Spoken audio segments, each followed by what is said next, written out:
Hey, good morning, everyone. It's Glenn Kellaway coming to you from the basement. It's Saturday morning here. I started a series last week that got a lot of views. Thank you very much for watching.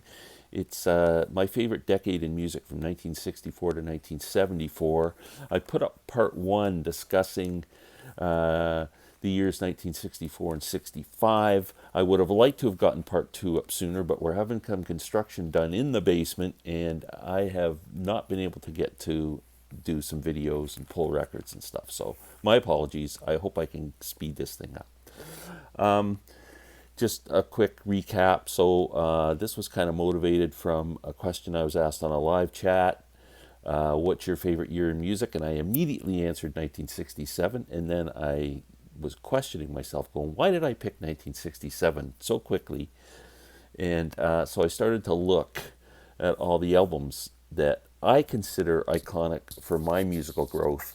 Not necessarily they were the best selling albums of the year, so please don't think, because I'm probably excluding some of your favorite albums, but these are the ones that meant the most to me at the time and now, even looking back. So the albums that had the most impact on me are the ones I'm discussing. So what I found interesting was kind of the visual graph that was starting to appear before my eyes. In 1964, I picked 5 albums that were important to me. In 1965, I picked 8. In 1966, which I'm going to be discussing today, and 1967, which I'm going to be discussing today, I picked 9 in 1966 and 16 in 1967. So it's slowly going up. And then by the time I get to 68, 69, 70, it peaks like 71 or something, and it starts to go down again. So it's a real visual thing, which astounded me. I was expecting it to kind of go like this. 1966. I was 13 years old and heavy into music. I picked 8 albums, or I mean, I'm sorry, 9 albums in 1966. Some of them my favorite albums of all time. So I'm not going to do these in any order. Now, one album I want to mention before I get started, because everybody's going to comment that I didn't mention it. So I'm giving it an honorable mention. Pet Sounds came out in 1966. Many of you consider this the greatest album of all time, and a groundbreaking album and an influential album. I personally don't see it that way. I like the album, but I just don't rate it as highly as 99% of the people in the world do. So my apologies. It's not on my personal list of albums that mean a lot to me in 1966, but I do want to give it an honorable mention because of its importance in everyone's lives. Okay, enough of Pet Sounds. Okay, here's the ones that mean the most to me. How about Paul Butterfield Blues Band, East West. So we have, this is a great blues album, and Mike Bloomfield, incredible guitar player. East West, the song East West is 13 minutes and 10 seconds long. It is a mix of Eastern influences and blues, and done extremely well. With Revolver coming out in 66, George playing a sitar song on that album. With this album, East West, it really motivated me to at least open my ears to world music. Now, I'm not going to say I became a big fan back then, but eventually I did, and I'm a huge fan of Ravi Shankar and Ali Khan and Zakir Hussain. There's a whole bunch of great musicians that came out of India, and I love that kind of music, and I love world music from other countries too. So this is really an important album to me. East West, Paul Butterfield. I'm just pulling them as they come off. This I consider the second greatest album of all time. So Blonde on Blonde. I love it. It's still, for me, how mind blowing it was. Sad Eyed Lady of the Lowlands taking up all of side four on this album. I mean, unbelievable. So this is just Bob Dylan was looking for a thin mercury sound, and he came up with it. This album just sounds like dripping mercury. It's weird. I just get this visual when I'm listening to it, and amazing, amazing record. I love it. What else? How about Cream? Fresh Cream. I mean, now we're getting into the blues, heavy blues rock stuff. That's we're gonna get Hendrix and Cream and '66. This was possibly the first super group. Cream, Eric Clapton from the Yardbirds, Jack Bruce and Ginger Baker were playing with the Graham Bond organization, and yeah, they all kind of came from John Mayall and that whole scene, and came up with this amazing trio. Incredible, incredible album. I was fortunate enough back in the day in '66. There was no internet. There was nobody touting the new albums coming out. You just had to be going to the record store constantly, looking at album covers and going, "Who's this?" It was all up to you to discover music. It wasn't somebody was pushing it down your throat, saying this album's coming out tomorrow.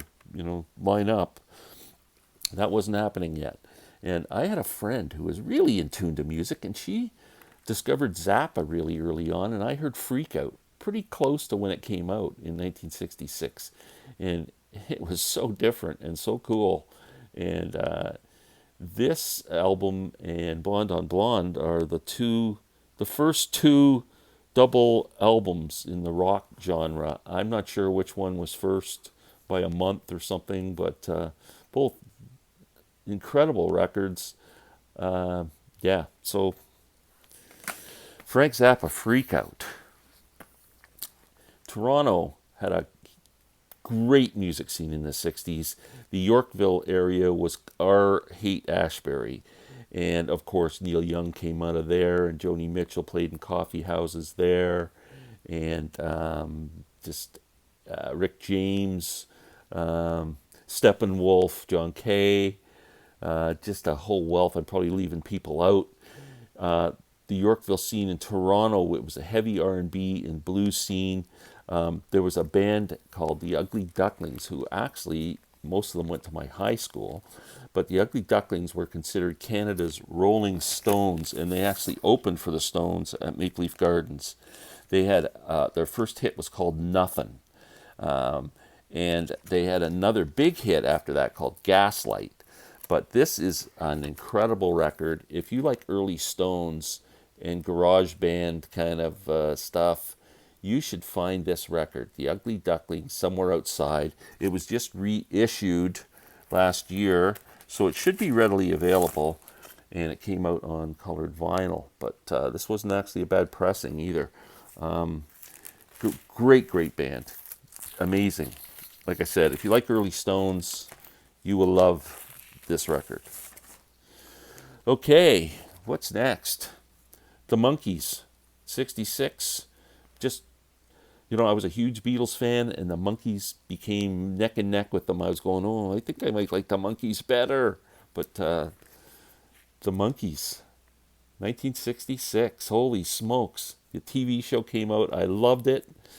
We'll get to '67. I'll talk more about the Monkees, but man, this album holds a special place in my heart. The original Monkees album. The Beatles, Revolver. Oh my God, 1966. Amazing album. Yeah, what can you say? So, like I mentioned earlier, Love You Too, the George Harrison song, which was had an Indian influence. Yeah, just many people consider this the Beatles' greatest album.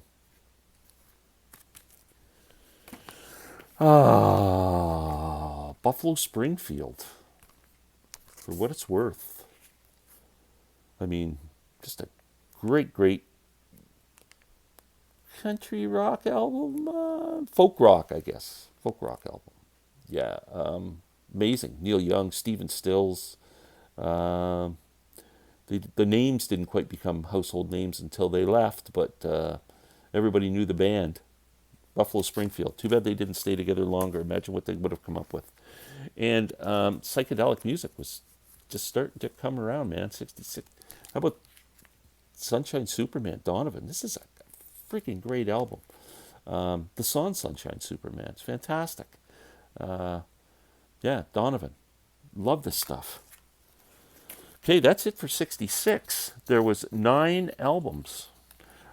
67. So 67, I'm turning 14 years old and I'm starting high school. World's expanding, man. So, so many. This is insane. 16, I don't know how I only picked 16. Let's start with this baby that blew my mind. Surrealistic Pillow. This was the start of my introduction to the San Francisco scene. Love this album. It is absolutely my favorite album from that whole area and that whole era. Amazing. Just devoured this record. And it's got me looking at the Haight-Ashbury scene and all those great bands that came out of there, especially Country Joe and the Fish was another one I loved right away. Grateful Dead. I'm a huge Grateful Dead fan now. One of my top 5 favorite bands of all time. But at that time, it still hadn't clicked with me yet. But Surrealistic Pillow, Jefferson Airplane, really important album to me. Bob Dylan releases this album after that trio of Bringing It All Back Home, Highway 61, and Blonde on Blonde, and then comes out with this acoustic album that was just totally different from what he'd been doing. Love it. It's one of my favorite Dylan albums. It's got All on the Watchtower on it, which we all know what happened with that song. But yeah, killer, killer, killer. The Doors' debut album. Oh my God, 1967 was just incredible. The End, Light My Fire. I mean, just what an album. What a debut. So different, so spooky, and that organ. And the Stones come out with this to match kind of Sgt. Pepper's Lonely Hearts Club Band.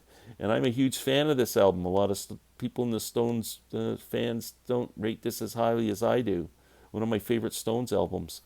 My bucket list, because I don't have this in vinyl, is to find an original copy with that 3D cover in good condition. I'm having a hard time finding one in good condition. I've held off buying a reissue because I really want to find an original copy, but it has to be affordable. You know what I mean? I'm not paying $100. So yeah, I love this album. Great psychedelic album from the Stones. Speaking of Country Joe and the Fish, at that time my second favorite San Francisco band. Feel Like I'm Fixing to Die, Rag, which became the Fish Cheer and all that in Woodstock. Got more famous then. But yeah, what a band. This was more jug band influenced. The other album they put out, which I'm going to show shortly, 2 more Monkees albums come out.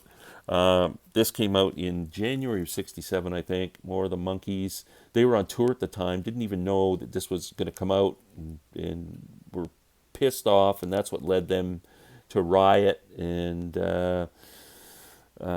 protests against the TV producers and Don Kirshner and all that, and eventually do their own album, Headquarters.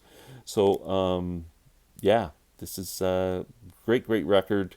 That was my first concert, the Monkees, 1967 in April, Maple Leaf Gardens. Yes, so the Monkees.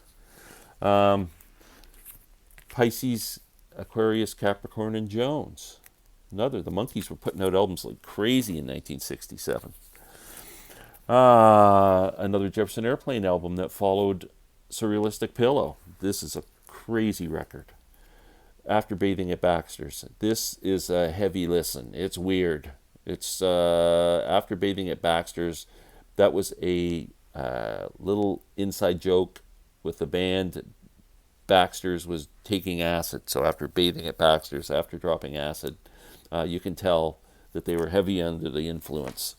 The other Country Joe and the Fish album, which I love, is Electric Music for the Mind and Body. This is a more blues-based album, more electric focused. Great record, Country Joe and the Fish. Pink Floyd's debut comes out in 1967. Piper at the Gates of Dawn. Oh my God, what a mind-blowing psychedelic album. Astronomy Domain. Wow, what a record. I mean, so different. Everything was just so different in 67. It started to come out and it just exploded. This is the year everything exploded. The Beatles, Magical Mystery Tour comes out late in the year. They did the failed TV show that got panned in Britain, but the album released as an EP in England, released as an album in North America by Capitol Records. The album took on, and then they eventually released it in Britain, and it's now part of the Beatles catalog as a full-length LP rather than the EP that was intended. So, Magical Mystery Tour. Yeah, I still remember that I got it that Christmas in 67. My buddies coming over, phoning my buddies going, I got Magical Mystery Tour, and they're all coming over to listen to it and stuff. Very cool. Another Cream album. And my favorite album cover of all time, Disraeli Gears. This was great. Awesome. Disraeli Gears. Sunshine of Your Love. Tales of Brave Ulysses. Iconic. Jimmy breaks the scene open in Britain and just blows everybody away. Everybody's putting their guitars back in their cases going, we can't do this. The Jimi Hendrix Experience. Oh my God, how incredible is this? Wow. Are you experienced? Purple Haze. Man. That was on the radio, actually. Purple Haze was a single. Manic Depression, Hey Joe. What a great record that is. I tried to see Jimmy when he came to Toronto with Soft Machine that year, and I couldn't get a ticket. And I saw him in 69. So, Axe, he follows it up with Axe as Bold as Love, which I actually like better. I think it's a great album, Axe as Bold as Love. Jimmy was just blowing everybody away. And finally, what I consider the greatest album of all time came out in 1967, Sgt. Pepper's Lonely Hearts Club Band. This is kind of opening up another discussion for me for later down the road, I think. I'd love your comments on it. Is there a difference between what you consider the greatest albums of all time versus what are your favorite albums of all time? I'm starting to question in my mind, because there's so many albums that I listen to more than I listen to Sgt. Pepper, although this is probably the album I've listened to more in my life than any other album. But this one's just iconic. And the summer of 67, you could not go anywhere without people talking about this album and listening to this album, Sgt. Pepper's Lonely Hearts Club Band. Like I said, maybe another video coming up. So that's 67. We're going to go 68, which has 20 selections, and 69, which have 29 selections. So they might take individual videos, 68, 69, and 70, and 71. They might be their own videos, and then I can condense the other ones together. So I'm going to try and do this part 3 more quickly than I did part 2. I apologize. I appreciate everyone watching. Please leave your comments. Tell me the albums that are important to you for those years. And we'll talk soon. Peace out.